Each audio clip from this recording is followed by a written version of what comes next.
जय जी। राधे राधा वल्लभ श्री हरि। जी। राधा वल्लभ श्री हरिवंश महाराज जी। महाराज जी, आप कहते हैं कि वृंदावन के दो स्वरूप हैं, भौतिक और एक भीतरी। सच्चिदानंद स्वरूप, नयो ने नव रंग नयो रस। मेरा शरीर धाम के बाहर वास करता है, तो क्या मुझे बिना भौतिक वृंदावन वास के वृंदावन का भीतरी स्वरूप अनुभव हो सकता है? हाँ, यदि हाँ, तो कैसे?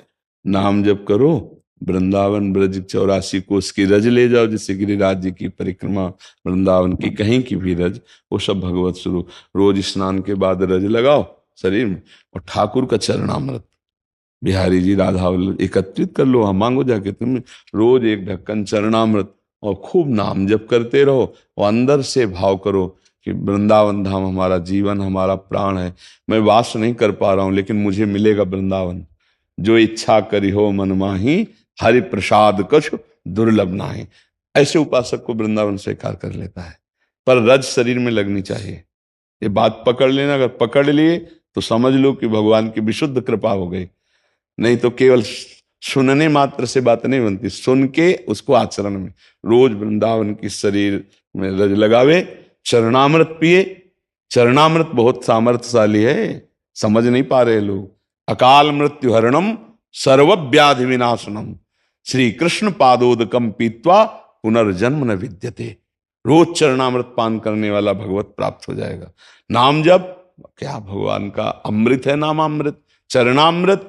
और ये जो रज है, चरण रज, ये बड़े बड़े महापुरुषों की है, बड़े बड़े प्रेमियों के आंसुओं से भींगी हुई रज है। यहाँ सब प्रेमी जन ही हुए हैं। कोई विरहाग्नि से अश्रु प्रवाह, कोई आनंद में प्रफुल्लित होकर अश्रु प्रवाह, और महापुरुषों की चरण रज और प्रिया प्रीतम खेलते हैं इसी रज में। तो वो रज हमारे शरीर से लगी हुई, और जिह्वा में राधा राधा राधा, और आश्रय कि मुझे जरूर वृंदावन मिलेगा। आशा, ये आशा पक्की, तो चाहे जहां शरीर छोड़े वो वृंदावन को प्राप्त होगा। और कभी कभी जब समय मिले तो आ जाया करो वृंदावन।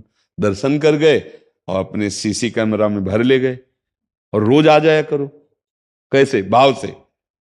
मान लो आधा घंटा सुबह सुबह उठ के बैठे, अब हम वृंदावन पहुंचे, परिक्रमा मार्ग को प्रणाम किया, पूरी परिक्रमा दी, अब यमुना जी में आचमन किया, अब बिहारी जी के दर्शन करने, 10-15 मिनट में पूरा सब हो जाएगा। रोज परिक्रमा हो जाएगी, रोज दर्शन हो जाएगा।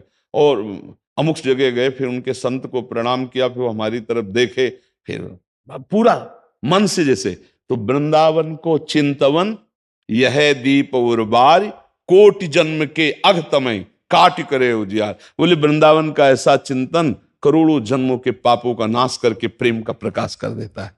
समझ गए? और जब प्रेम का प्रकाश होता है तो चिदानंद वृंदावन आंखों में झलकता है। चाहे वो अमेरिका में रहे, चाहे वो हॉलैंड में रहे, चाहे जहां रहे, वो वृंदावन कोई जड़ देश थोड़ी है, जहां चैतन्य घन वृंदावन प्रकाशित हुआ। तो भगवत रसिक जी महाराज कह रहे हैं, हमारे उर वृंदावन और माया काल जहां नहीं व्यापे, जहां रसिक सिर मोर, हमारे उर वृंदावन। और यही प्रकाशित हो जाएगा वृंदावन। समझ रहे?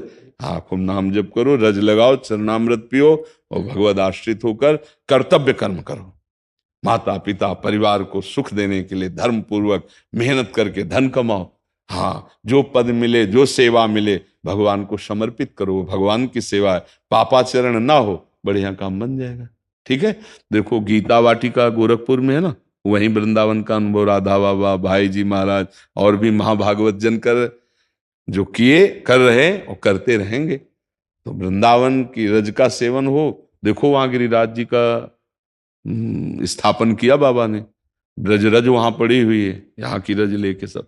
ये तो ये रज का सेवन, चरणामृत सेवन, तो आप वृंदावन वासी ही माने जाओगे, क्योंकि रजोपसेवी हो और वृंदावन की आशा है। तो जिसकी जहां आशा होती है वो वहीं जाता है। तो हम जीवन भर आशा रखें वृंदावन वास की, हो भले ना, पर आशा रखने में क्या जाता है। तो आशा पूरी कर देती है लाडली, जो पूरी कर देते हैं। जिनको वृंदा विपिन है, कृपा तिनय की होए, वृंदावन में तबे तो रहन पाइए सोए। हम श्री किशोरी जी से आशा करते रहें, वो पास कर देंगी। तो शरीर रहते या शरीर छूटते वृंदावन की प्राप्ति हो जाएगी।